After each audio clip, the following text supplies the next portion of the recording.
Oh, my goodness. And there it is. Wow, get this in to go.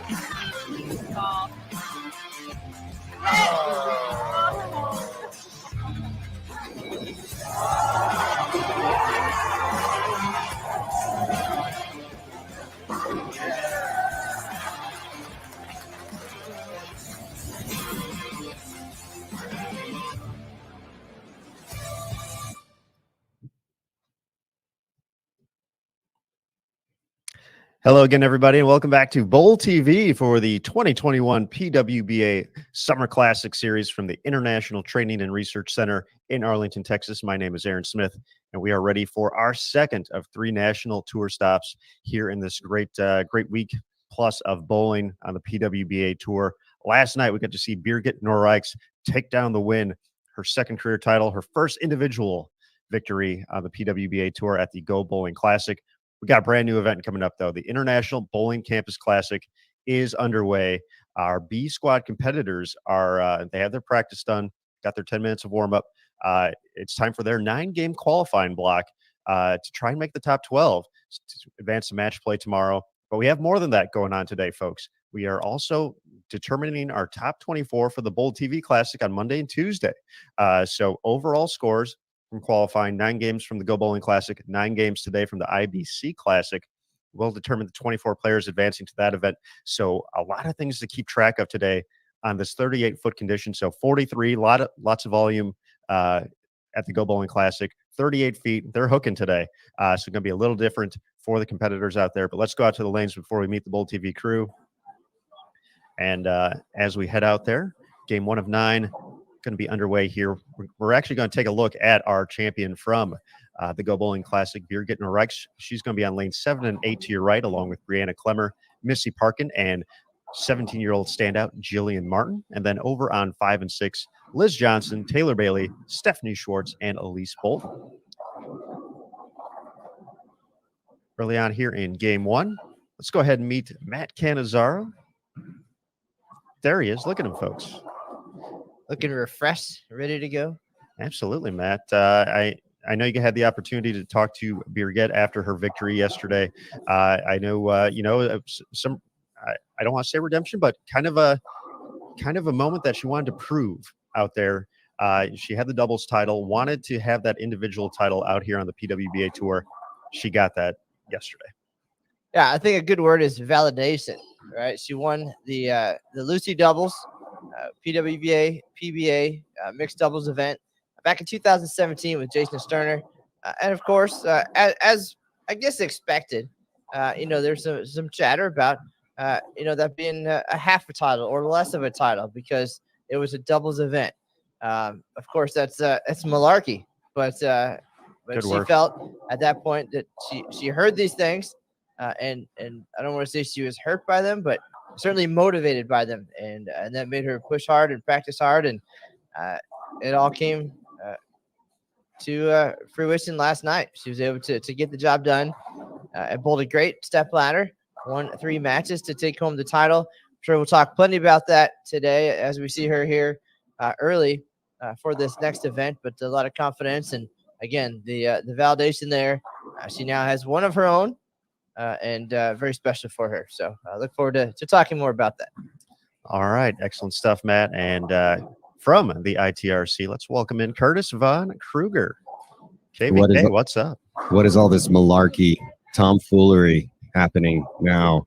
Shenanigans. Put your skylarking and shenanigans. I'm going to start calling Matt Cannizzaro Walter Matthau. Yeah, come on. Obscure, little old reference, dating myself there.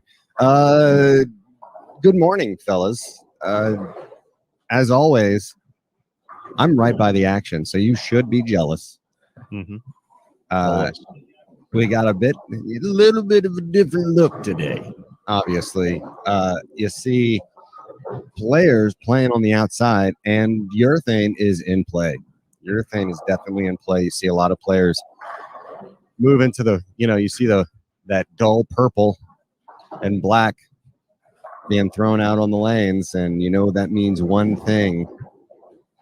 You got some urethane out on the lane, some purple hammers obviously making their debuts this week. They did not have a lot of urethane being thrown on that longer pattern. But of course, it's a shorter pattern. It's 38-footer, a little bit different. Outside is in play, a couple different angles. You can get to the pocket. You'll see players throwing urethane. You'll see players throwing reactive. So in store for us is a bit of a different tournament. And the question is, as this pattern blends out, will the scoring pace be higher? And people tend to think so. That's yet to be seen, although you still see a lot of people in the pocket early. So I'm excited. That Birgit title got me jacked, got me ready to go. We were out here. We wrapped up about 9:30 last night, local time, of course, 10:30 Eastern time. Birgit just never really looked back. She had every match was really firmly in control in her hands. Never really had to, she made a couple of clutch shots late in the final or the second match to really kind of push things with Jordan Richard. But obviously, Dasha didn't have her best game. When we had talked about that on air, was Dasha going to be able to kind of conquer that transition, that third game specter that long pattern played? And buck 77, she kept it clean with all of her makeables, but Dasha a little bit disappointed, obviously, with her, dominating the qualifying match play portion of the tournament and coming up a little empty-handed. But hey, the stepladder giveth and the stepladder taketh away. And Birgit Norris definitely happy to be taking away that title from Dasha Kovalova. Well, guys, when we do see Dasha throughout the day, definitely, I'm sure there'll be some more chatter about that and some thoughts from her about her time in the stepladder. So we'll remember to bring that up and talk about some of the things she's been working on and dealing with during the season, because I think all of that is it's very interesting, especially with the amount of success she's had, but still the amount of work that she's putting in. So when we see her, we'll have some things to talk about. I think that's absolutely, Matt. For Dasha, though, we talked a little bit about it when we brought her on after the show. From the Kickoff Classic Series in January at the ITRC and through one event here at the Summer Classic Series, also at the ITRC, she's made 3 out of 4 shows, which, considering the A, a different oil pattern for each one, and B, the quality of the players in the field is unbelievably phenomenal. And one of the things she noted is that we've talked a lot about the pair-to-pair here throughout the course of the week so far, and we'll continue to talk about that. And she feels that's almost an advantage for her.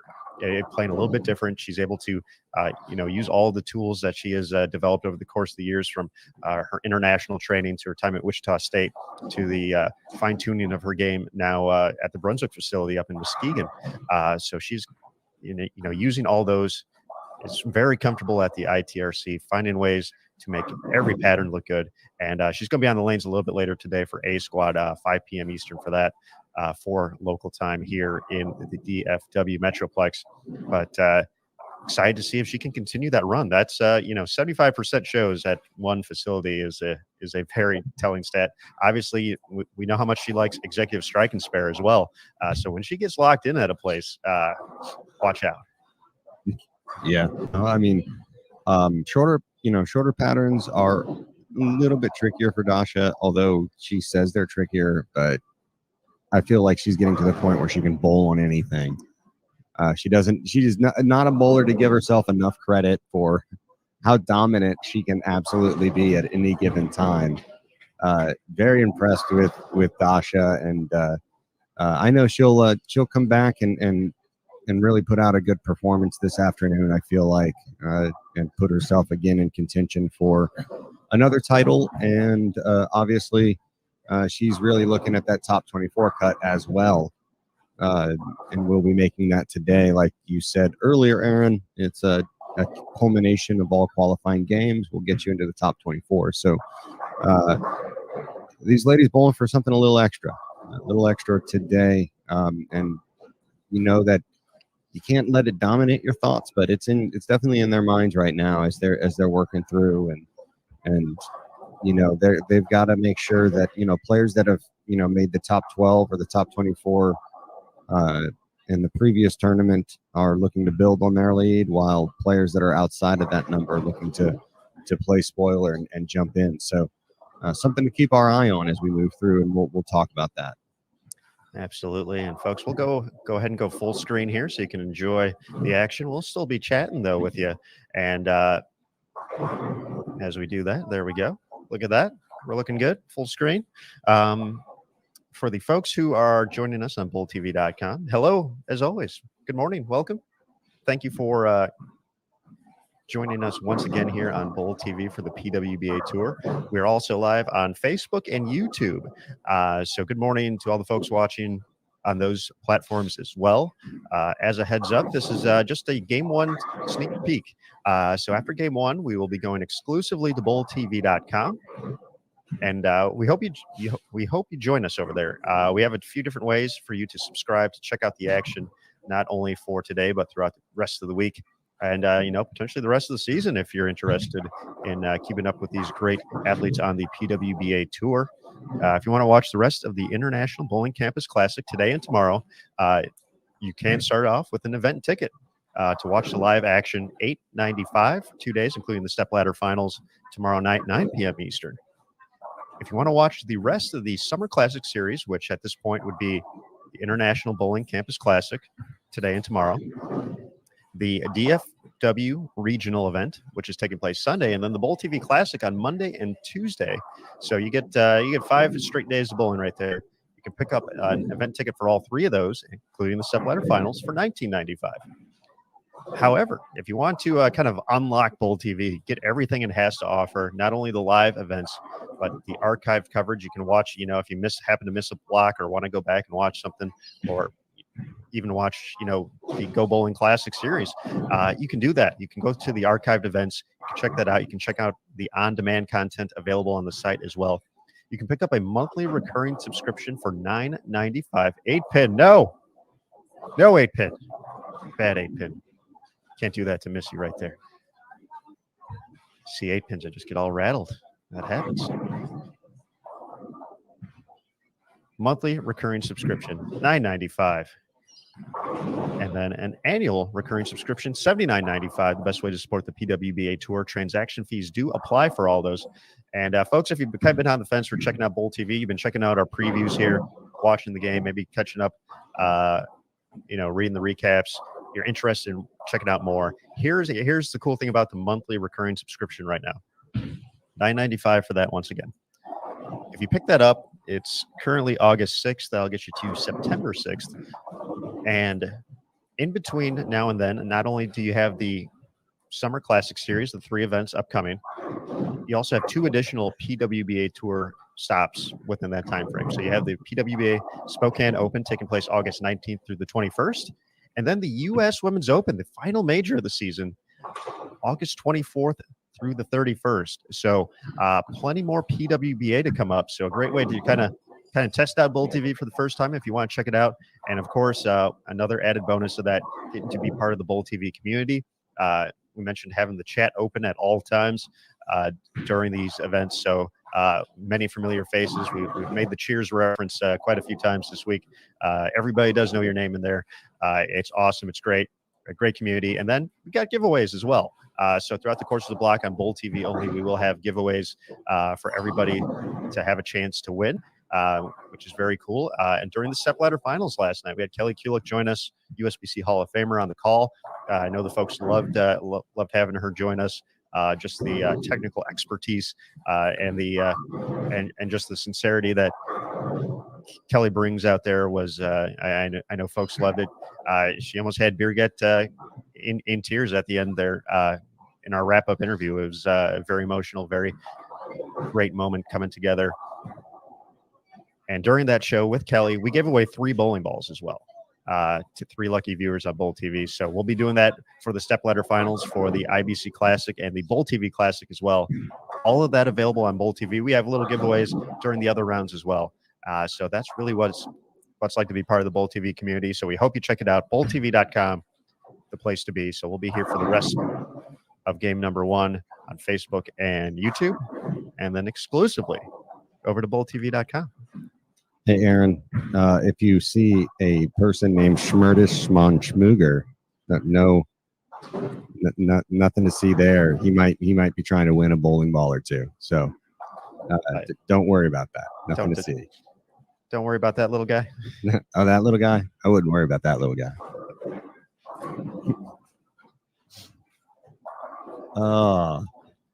Always a pleasure, Joan.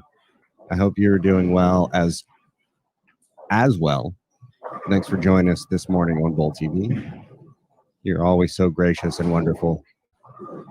Chris, coming in as always too. You got the little star next to your name. That means you are a dedicated fan. Love it. Yeah. So we're seeing a little bit of lane play here, or a lot of bit of lane play, if you will. Seems to be some more strikes out. Strikes are a little easier to come by. There's still some 2-8-10s out there, though. I was hoping we'd see a couple less of those, and I imagine we will. But yeah, we were plagued by 2-10 combinations. Yeah. On that 43-foot condition. Let's see, this 38-foot pattern, 33-foot drop brush, 24.36 mils is the volume using the Kegel Navigate oil. So an oil they haven't seen out on tour. So a different oil from Kegel, 2.44 to 1 ratio out there today. So as you can see, the ball, there's still an out of bounds. There's always an out of bounds, but you can actually get the ball, right at 10 down lane, and it won't take 3 off the right anymore, which is nice. But taking a quick look around, Curtis, we do have live scoring available as well. So another great feature available here on the PWBA website, pwba.com. Over on 3 and 4, Sandra Gongora, front 6, Kelly Kulik, spare 5-bagger, looking to get going early here at the IBC Classic. Sandra just added another one, 7 for 7. Man, I think that it's a bittersweet situation for the audience if Kelly makes a run, because they love her commentary so much. Is there a way we can get her to do both?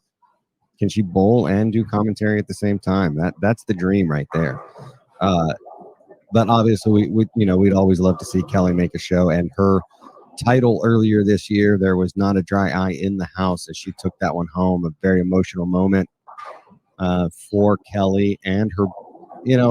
When you get Matt McNeil to cry, you've done something.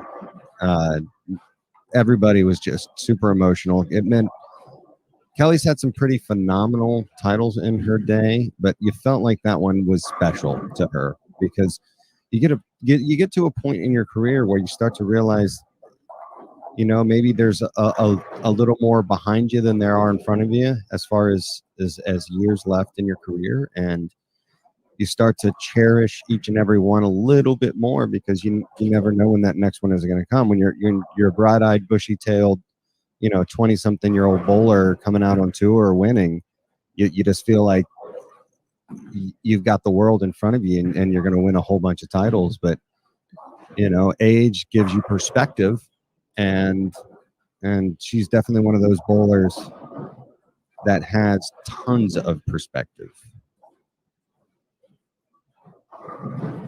Well said, Curtis. That win in Albany was just watching, throughout the course of the week, and she had Shannon O'Keefe pushing her the entire week, and throughout qualifying, throughout all 4 rounds, both of them averaging near 240 throughout the course of the week. Kelly in that title match, just making those subtle touch moves to find a way to get to carry, and then to have it all come together for the victory. A long time coming. We mentioned Birgit winning that doubles title in 2017. Took her till 2021 as a 9-pin. Goodness, for Taylor. But Kelly was in the same boat. Kelly, her lone title since the relaunch of the tour came in 2017. So she had been waiting 4+ years for that opportunity, had been close so many times, so many championship round appearances, so many runner-up finishes as well. To have it all come back there, especially, not bowling full time anymore. She's only competed in a handful of events this year, but she's made the most out of those opportunities. Made the show, I believe, in her first 2 events out, and then came back to win in Albany. So a very impressive season in just a couple of events so far for Double K. But looking forward to seeing her out on the lanes and seeing what she can do. She finished outside the top 12 at the Go Bowling Classic, so looking to improve upon that. We mentioned it on the show, as you brought up. I said, I loved having you join us here on Bowl TV, but hopefully we get to be calling the action the other way and be doing the interviewing after at this next event. So we'll see what Kelly has in store for us for these upcoming 9 games.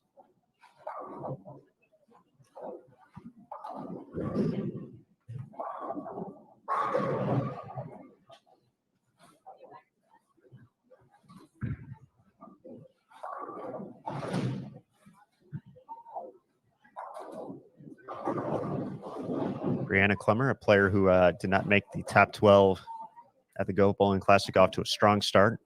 Entered the Summer Classic Series as the points leader in the Rookie of the Year race after 4 consecutive top 10 finishes to finish out the last portion of the tour, which ended in June, including back-to-back third-place finishes at the BVL and Albany Open. Chance for 280. Sandra did not strike in the 8th frame, so her max still 279. The all-seeing black cloud eye of Sauron wreathed in flame. Put the big whammy on there, Aaron. Now that I've finally seen The Lord of the Rings, I get that reference. Yes. Let's go. Let's go. I'm only 15 years behind everybody else, but I saw it. So, hey, you know what? Better late than never. It's only heralded as one of the greatest trilogies of all time. So, whatever.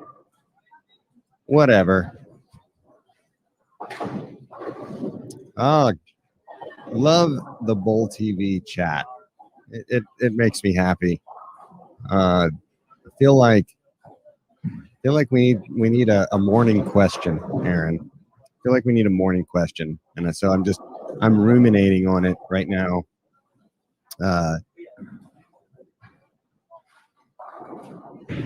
I'll get something here in a second. all right, I trust you in this moment, Curtis. As it ruminates, let's watch Brianna Plummer here looking to add another strike, 9th frame. That one's going to have to hustle back, and as we mentioned, there's still some OB out there.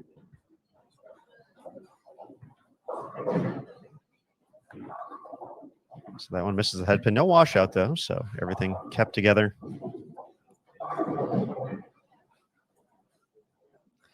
As a quick note for folks, see a few folks on Facebook and YouTube asking about some other players, specifically Verdi, Daria, and Diana. They're actually on A squad. So we have 56 players in the field here. So 28 on B squad, 28 on A squad. A squad will be on the lanes a little bit later today, 5 p.m. Eastern for local time. So if you visit PWBA.com, you can find all that information. Check out who's on which squad. Check out the pairing sheets to see where players are moving across the house. The oil pattern, we have all that information available for you on PWBA.com as well to check out, to find out when your favorite players are going to be hitting the lanes here at the IBC Classic.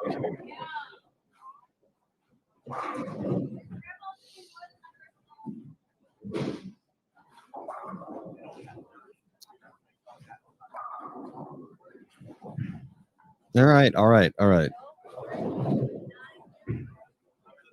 I got a question.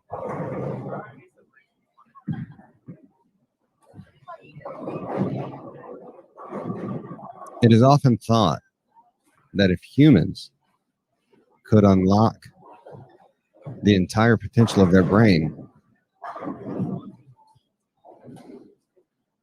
we would be limitless in power, as humans only use 10% of their brain. Is that true or false?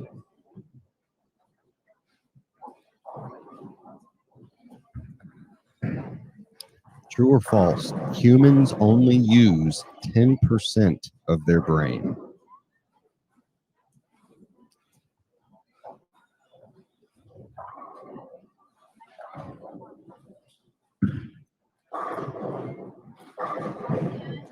Curtis, based off the word he used in the movie Limitless. And we know that everything we see in movies is true. It has to be a fact. Okay. Aaron's going on record saying it's a fact. Don't Google it, y'all. Don't Google it. Shoot from the hip. Kevin Gramley, Carly Wood, all saying true.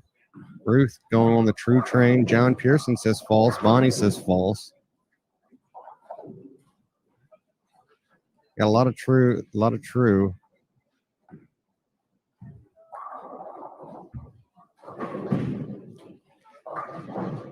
It is actually false. It is not true. Now, while we only use about 10% of it for thought, if you will, the entire brain is actually in play. Every part of your brain does something functional. Even though, as some put it, it doesn't seem like everybody uses their entire brain. That's a common myth. That is a common misnomer that we only use a portion of our brain. So, fun question there to start the day. So what you're telling me is Bradley Cooper lied to me. Bradley Cooper did lie to you. And so did the butterfly effect. And so did, if you remember that movie, what was it with John Travolta? Phenomenon? That's right. Where he had that butterfly, he had that brain tumor that unlocked his entire brain. He could do like telekinesis and a bunch of other stuff. That's all malarkey. Shenanigans all around. Maria says, I wish I could only use 10% of my brain while bowling. Less thinking equals better execution. Oh, Maria. You're doing just fine. You're going to be just fine.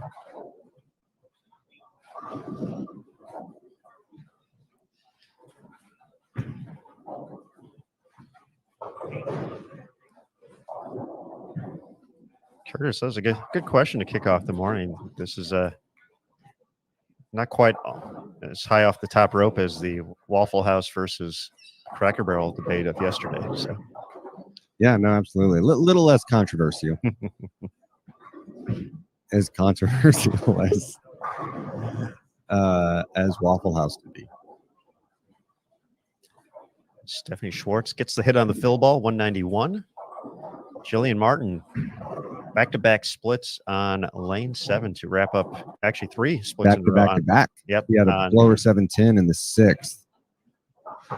And then a couple of bad shots in the 7th. So she starts off real strong and then kind of struggles for the rest of the game. She was the first player out of the top 12 at the Go Bowling Classic. So 170 out of the gates here. Brianna Clemmer, 247. Liz Johnson also just missed the cut at the Go Bowling Classic. Going to be in the 220s here, 221. Birgit can get to 200 even. Missy Parkin max 192. Elise Bolton can get to 221. PWBA regional champion. And then Taylor Bailey max at 210. Jillian says, how about some bowling trivia?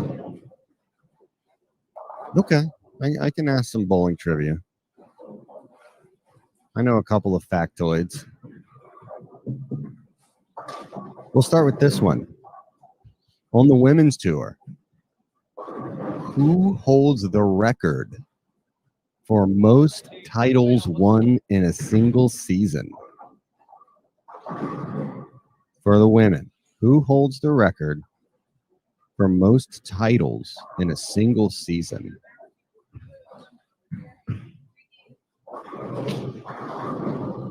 Aaron, you're not allowed to answer that question. I No, it's not Canizero. I figured I'd sit back on this one.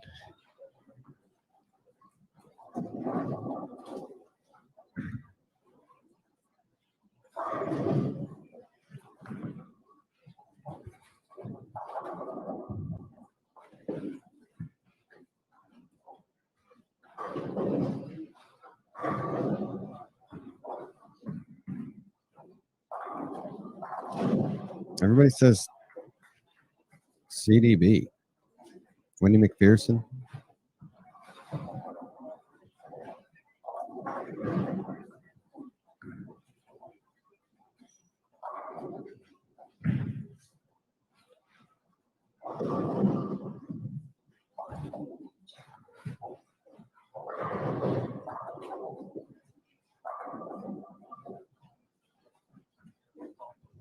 Why don't you go ahead and give that answer, Aaron? I'm going to put you on the spot. Well, the number is 7. Yes, It's been done twice. that it has. CDB first? is one of the correct answers from It is. 2001, but It is. the first player to accomplish that feat was Patty Costello in 1976. That is correct. That is correct, Aaron Smith. Patty Costello. And as it would turn out, Patty Costello's 1976 season heralded as the greatest season in PWBA history. Lisa Wagner's 1988 season, which is probably one of those seasons you're thinking about, was one of those great seasons for her, number 2. And then that CDB season, that 2001 run where it was just absolutely incredible, number 3. So, yeah, there's trivia to start the morning.